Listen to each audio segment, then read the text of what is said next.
第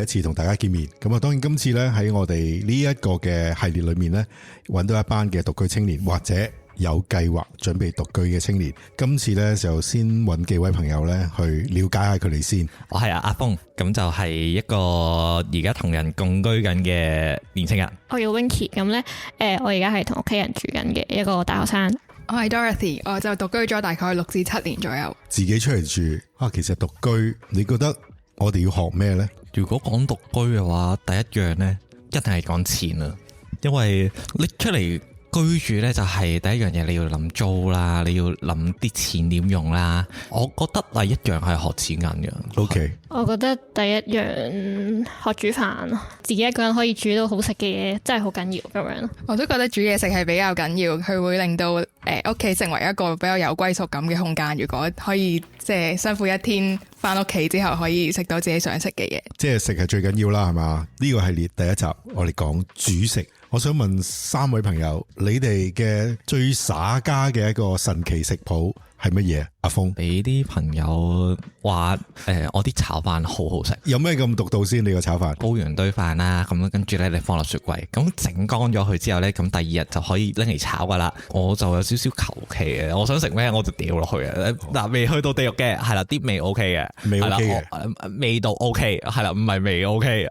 澄翻先，我煮嘢食 OK 嘅，啲朋友講，係啦，可能有午餐肉啦，嗰啲咩生菜啦，有陣時就可能真鮮嗰啲咩三文魚雜啦，係啦，蛋啦，係啦，咁其實咁樣掃落去都差唔多啦，都好豐富，有晒蛋白質，好滿足嘅蛋白質，碳水添，係啊，有菜，又夠營養啦。好得你個食譜第遲啲等上午網 OK。因為我係唔識煮嘢食嘅，所以咧我可以分享一啲搞笑嘅嘢啦。我之前係會因為唔識煮嘢食，所以就日日都煮烏冬咁樣，跟住可能食咗2-3個月咁樣啦。然之後每一日都食烏冬2-3個月，唔係晚餐，係晚餐。然之後食厭咗一樣嘢之後咧，我就會揾下一樣嘢，跟住又食2-3個月嘅晚餐咁樣。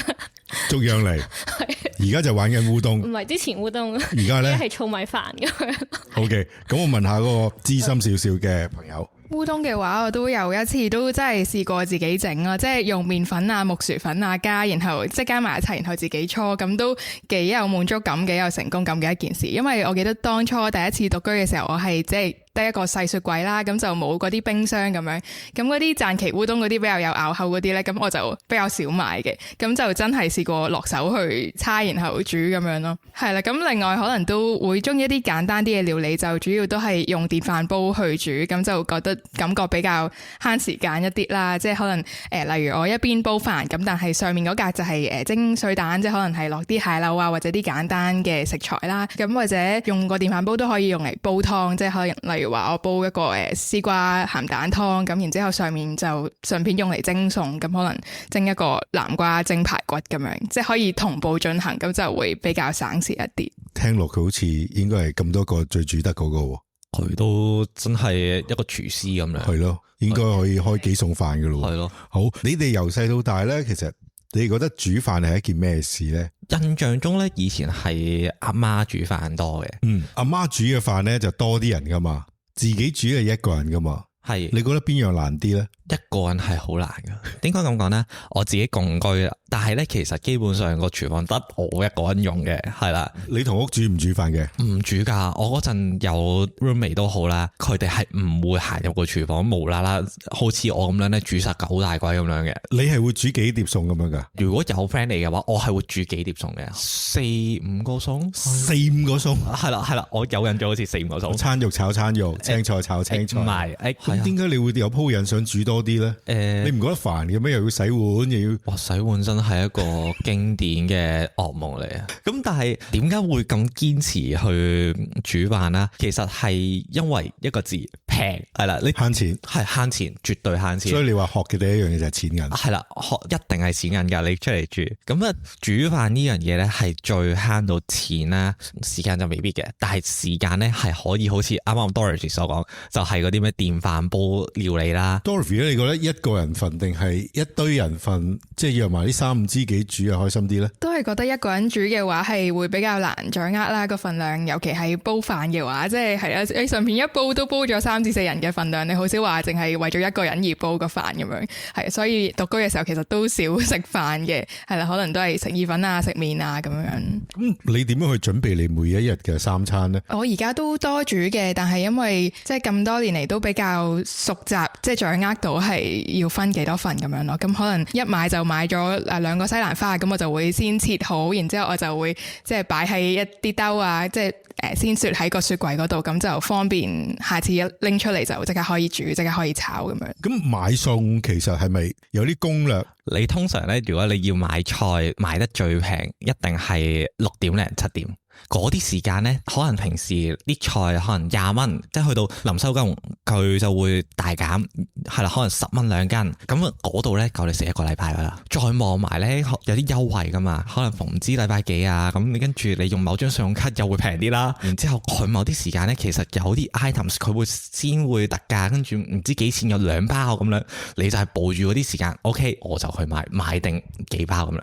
呢個真係格價嘅大人啊！咁但係我想問你隔離嘅 Winky 咧，我可以講下原來屋企人嘅食嘢習慣咧係真係會好影響個小朋友啦。就係例如話我屋企人咧係唔好識煮嘢食啦，跟住咧就係例如話我細個咧係小學嗰陣自己一個去買嗰啲包點先生啦。總之就係我屋企人嘅食嘅習慣都好求其嘅，就變咗咧我發現我而家叫做長大咗啦，我就會食 energy bar 啦，跟住就會食代餐啦，跟住就會食一啲，總之就係可以即食。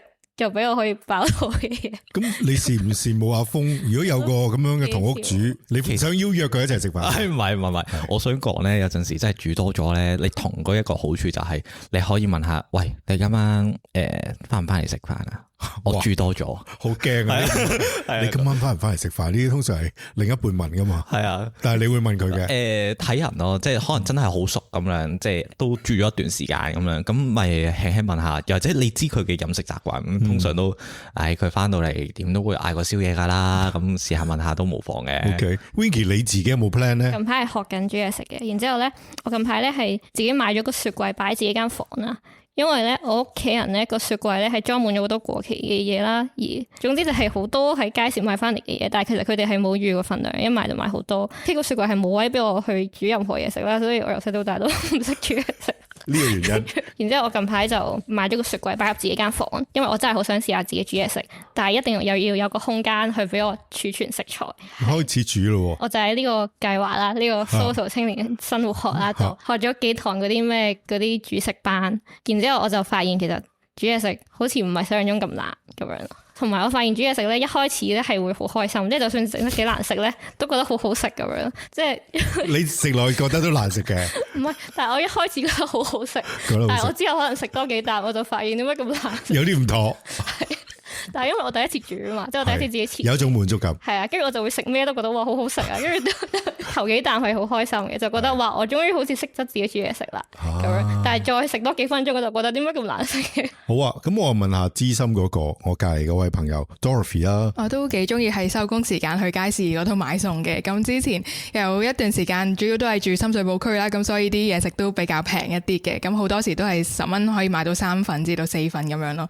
而呢個份量係一個人住嘅話係2個禮拜都未必食得晒咁樣嘅，係啦，咁所以就後來就學識咗去買多啲瓜類嘅食物啦。如果咪用啲菜葉類嘅食物咧，就好難會擺得好長時間咁樣。菜唔等得啦，瓜類等耐啲啦。咁生果其實食唔晒嘅一個人，咁有冇啲咩方法同啲街市啊、菜檔啊、生果檔嘅姐啊有冇偈傾噶？試過有次係想買西瓜，但係一個人真係一定食唔晒，咁就好彩都係一檔係買好細個咁樣咯。佢係其實一買2個嘅，咁但係咁啱就有其他街坊都係想買1個，咁就可以一人買1個細嘅。其實都經常係呢一個狀況啦，因為有時係10蚊4份，但係其實4份都食好耐。咁我都有試過幾次係不如一人5蚊買2份啦咁樣。咁啲街坊都幾熱心，我覺得可能都係呢個深水埗嘅特色嚟嘅。咁你發覺就係喺街市會容易啲咁樣做到呢一件事，係都 work。有冇啲一個人住廚房嘅突發事件啊？哇，嗰段真係驚險啦！我諗住整意飯整滾啲水啦，可能嗰期有少少攰，即係好多嘢諗啦。咁唔得，我攤咗喺張梳化度，咁就恰一恰啦。冇耐咧就自己又彈咗起身，走入去廚房望一望，咦，做咩事開咗個爐嘅？啊！再望真啲，行前多一步，再望下個煲，哇，黑晒！仲要咧個煲咧，其實係嘔咗味嘅，好似水洗都唔清啦咁樣。處唔處理到啊個煲？最後尾個煲處理到嘅。咁啱嗰期佢去咗旅行，佢完全唔知呢件事發生嘅。係你買過新嘅？我冇，我直接咧就係揾嗰啲咩散係啦，揾嘢散咗佢。散得到啊？散得到。哇！你真係好彩，啱啱好散得到。咁呢個教訓咗你啲咩咧？我會乖乖地咧買個電磁爐，其實好好啊電磁爐咧，你有得計時啦，跟住又校個火候啦，即係例如我烚蛋咁樣啦，咁我就會特登計好OK，通常呢個6分鐘到8分鐘應該係啱啱好我上色嘅熟度，咁就撳到嗰個位啦，跟住撳嗰個火候啦，跟住就冚蓋，咁就再去做其他嘢，咁就搞掂啦。所以獨居嚟講，你揀電磁爐係一種嘅選擇啦，係啊，安全啲啦，容易啲控制啲啦，真啊。買廚具會唔會又有啲難處咧？獨居嘅時候，同埋睇下有冇抽油煙機。抽油煙機係抽油煙機都好重要。即係呢個租屋嘅時候望埋，要望，因為你唔望嘅話，你啲衫就 hello 咖喱味就咖喱味，炒飯味就炒飯味係咪？仲有啲油煙味添，仲有啲油煙味添。跟住咧，你就開始要買煲啦。咁個煲咧，其實可能買28 cm 咁樣，其實啱啱好嘅。呢個基本嘢啊，我覺得基本嘅。你想懶啲？整少啲嘢咧，洗少啲嘢咧，其實你唔使買碟噶，你可以直接買嗰啲食物盒，食完之後你唔使諗保鮮紙噶啦，冚埋佢 ，OK， 搞掂，放入雪櫃。OK， 得。你呢啲鬧哨啲，咁有冇啲笑死人嘅食譜啊？覺得自己好得意啊，笑死人啊！咁因為我唔敢去出廚房搵嘢食啦，但係我間房冇咩食，跟住我就會喺度食 energy bar 啦。跟住因為我半夜3更，跟住我係咁食 energy bar，但係覺得好難食，跟住就食到喊。食到喊，因為覺得差唔多，總之就覺得好難食。但係因為我唔知要煮咩咁樣。咁慘？係啊。咁你有冇厭咗 energy bar 而家？頭先食完。哦，咁即係冇事啦，過咗去啦，冇嘢嘅，冇嘢嘅。energy bar 你對於獨居嚟講有冇用咧？你覺得？我未獨居啦，但係我覺得對我嘅人生好有用。係咩時候好有用咧？成日都唔夠時間咯，即係例如我去另一個地方，我可能一個地方去另一個地方，跟住我中間冇咩時間食嘢咁樣咯。同埋有時病咗或者喺屋企病咗，你唔知要煮咩食，你都可以就咁食 energy bar。即係覺得要有啲即食嘅嘢食，無論係 energy bar 啦或者微波爐叮嗰啲嘢食，係有啲即刻食到嘅嘢食俾你。病咗嗰陣啊，或者你狀態唔好嗰陣，我覺得係好緊要噶。即係生活上有時都有不時之需，係嘛 ？Dorothy 咧，你有冇啲好神奇嘅食譜啊？我就覺得其實電飯煲都幾實用，同埋甜品類啊、甜嘢自己都中意食嘅。咁我有用過電飯煲嚟焗蛋糕啦，係啦，咁亦都有用過嚟整年糕，即係蒸年糕咁樣咯。做唔做到咧？其實唔係太難嘅，都係因為都係用好似蒸嘅 function 咁樣，係啊，都做到。然之後另外就我有用過餃子皮嚟做 pizza 咯，因為可能買咗一啲餃子皮咧，咁包餃子，但係用剩咗又唔知可能剩翻幾塊可以用嚟做咩咧？咁就喺個 pan 上面，好似當係鋪咗喺最底咁樣，係啦，係好脆嘅，都幾好食，我覺得。大家都講咗好多煮食嘅嘢啦，咁但係我哋喺呢個青年生活學裏面，我哋都想同一班準備或者而家自己住嘅朋友仔啦，有冇啲 tips 俾大家呢？睇準時機再去買餸，6點跟住再望埋月頭月尾，通常呢啲時間應該係啱啱好出嚟，然之後你嘅荷包係啱啱好可以預晒嗰一個月嘅糧。我精打細算嘅。其實煮嘢食係一個好漫長嘅過程嚟嘅，即係唔係一啲你睇完一個 YouTube 啊，或者睇完一個食譜你就學得識。其實係你要用可能1-2年時間，你去試唔同嘅嘢啊，或者去你個人嗰個內在嗰個食譜庫，或者你唔好諗住你睇咗 YouTube 跟住第二日就變到廚神咁樣咯，而係總之就係要接受個過程，其實係好長嘅咁樣。我就覺得令到自己有成功感去習慣煮嘢食呢樣都幾重要啦，同埋可以備菜啦，就令到每一次可以減省去煮食嘅功夫咁樣咯。咁可能有一啲食物，例如我溏心蛋，我整好喺個雪櫃度嘅，咁我下次一拎出嚟，我至少我有一 part 嘅菜已經 ready 喺度啦。咁下次就好似覺得冇咁吃力咯，因為有時又完全乜都冇去開始去買啊、去煮啊，真係好攰嘅過程啊嘛。咁就即係一步一步啦，可以。好啦，咁啊，當然最後啦，我哋都想講，雖然呢一集我叫地獄廚房，但係廚房唔一定係地獄嘅，睇下你點經營嘅啫。咁啊，希望大家聽完呢一集嘅節目之後呢，我哋可以收集大家各自一啲獨居嘅菜譜。唔該晒三位。